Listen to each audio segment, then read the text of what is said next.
तो friends, permutation और combination के साथ साथ सिलेबस काफ़ी लेंदी होने से मैं कोऑर्डिनेट का यानी निर्देशांक ज्यामिति का पार्ट भी साथ साथ में स्टार्ट कर रहा हूँ, जो मैं 11th से स्टार्ट कर रहा हूँ, 11th बेसिस से। इसके अंदर जितना हो पाएगा 12th ग्रेजुएशन लेवल सब में कोऑर्डिनेट वाला पार्ट पूरा मैं साथ ही चलाऊँगा, चाहे 2D हो 3D हो, इस तरीके से।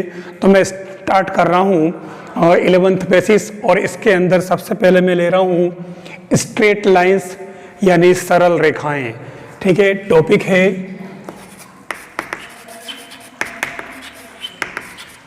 स्ट्रेट लाइंस या फिर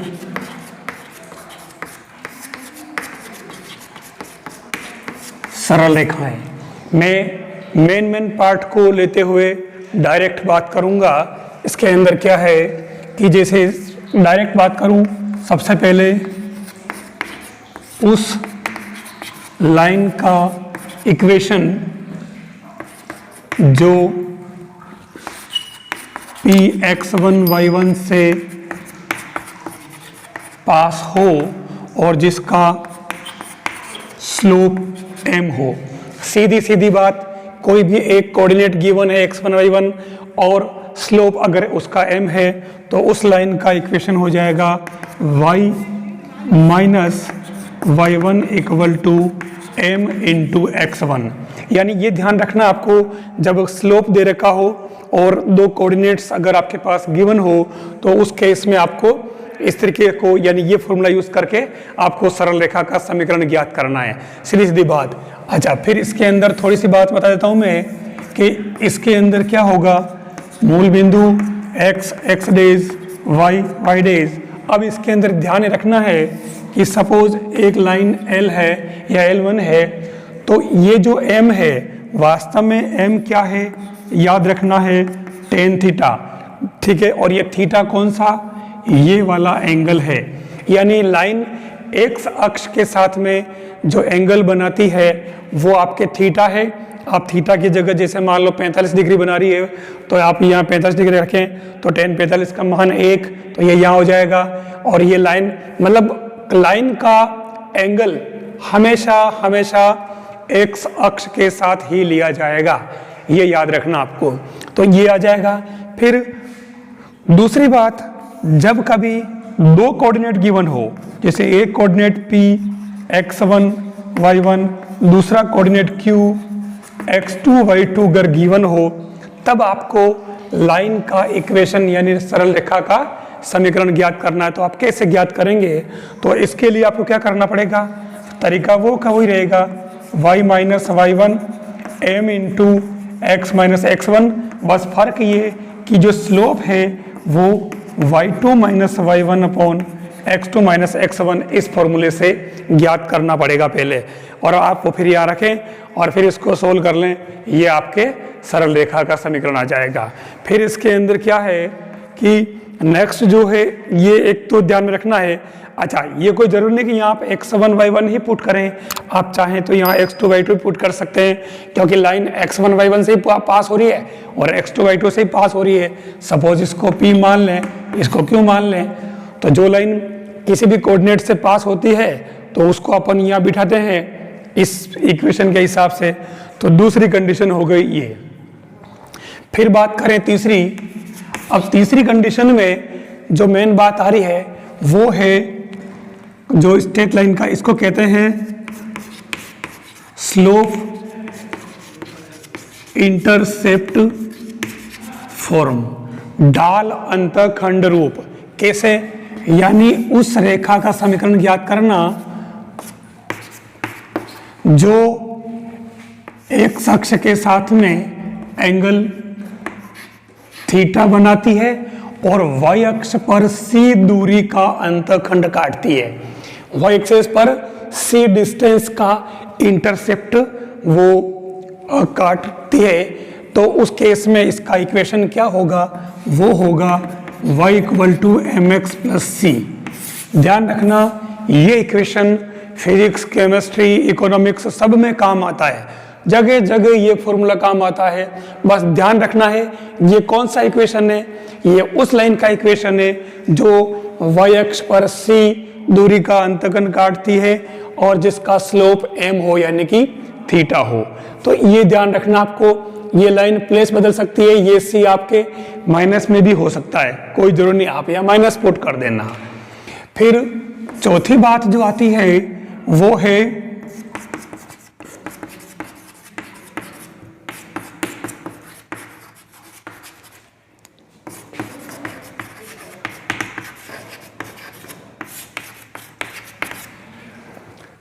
दूसरा है अंतःखंड रूप। अच्छा एक बात देखिए, इसके अंदर इसने ये अंतःखंड काट रखा, आप भले ऐसे याद रखें, आपको मालूम है कि इसको अगर कोई नाम अगर आप P दे दे तो इसके कोऑर्डिनेट क्या हो जाएंगे 0 C, और तो P आपके पास आ गया कोऑर्डिनेट और थीटा आपके पास मालूम है, तो आप इसको फिर इसके अंदर अप्लाई कर लो, y minus y1 equal to m into x minus x1। तो x1 y1 आपके हो गया ये x1 y1 और m हो गया ये, तो भी आपके ये इक्वेशन आ जाएगा। नेक्स्ट इंटरसेप्ट फॉर्म या अंतःखंड रूप। देखिए ये वास्तव में क्या है, भले आप डायग्राम से समझ लें, तो ये आपके इस तरीके से ये जो वो लाइन है ये तो एक्सेस है मूल बिंदु। ध्यान रखना ये जो है a डिस्टेंस का इंटरसेप्ट, तो इसमें अगर a मालूम है तो इसके कोऑर्डिनेट हो जाएंगे a0, और ये b डिस्टेंस का जो इंटरसेप्ट है अंतःखंड है, मैं इसको b मानूं तो यहाँ 0 b हो जाएगा। तो जब इस डायग्राम को देख करके और आपके जो अंतःखंड रूप जो होगा सरल रेखा का वो हो जाएगा x upon a y upon b equal to 1।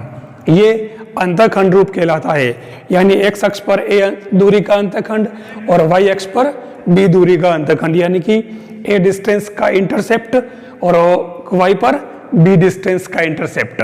तो इससे ये आएगा, डायग्राम से ध्यान रखें कि कौन सा इंटरसेप्ट कहाँ है।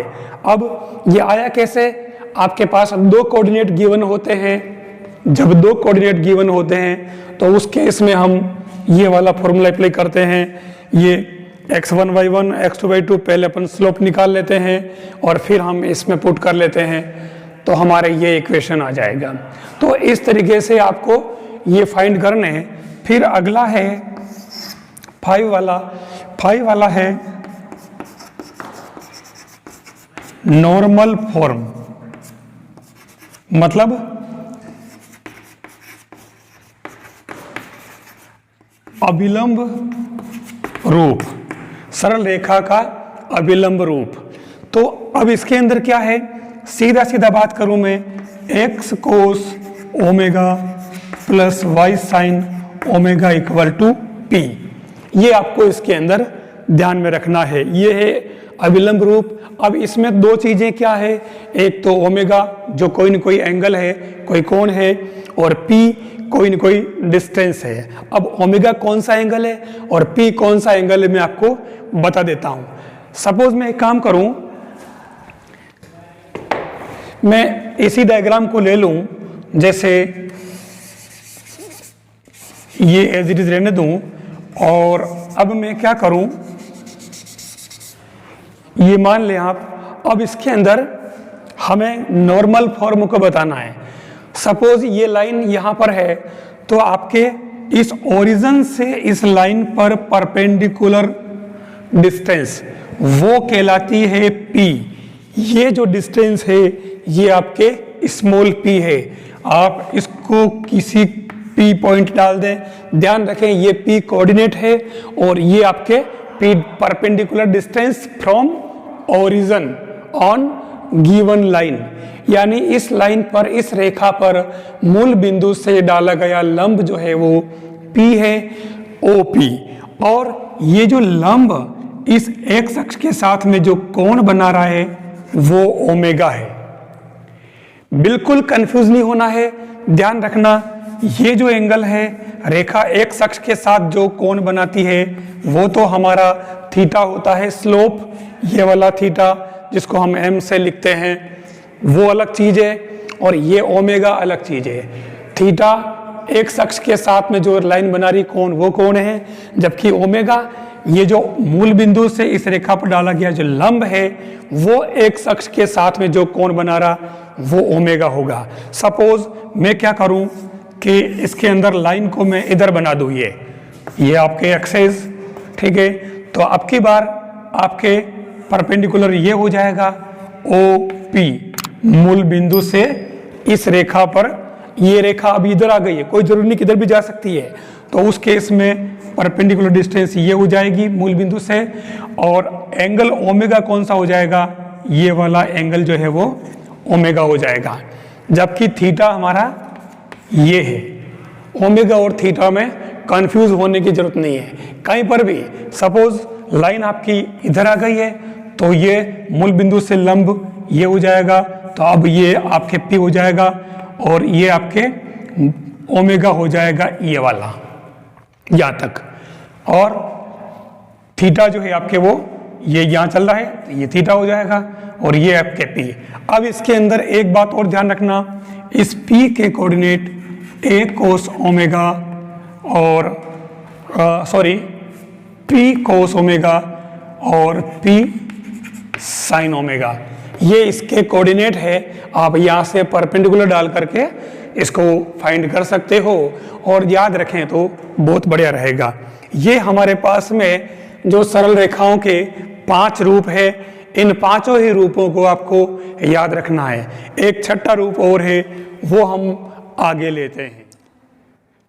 ये जो नेक्स्ट जो फॉर्म है स्ट्रेट लाइन का, यानी सरल रेखा का जो ये एक और रूप है वो कहलाता है general form of equation of line, यानी किसी सरल रेखा का व्यापक समीकरण, है ना।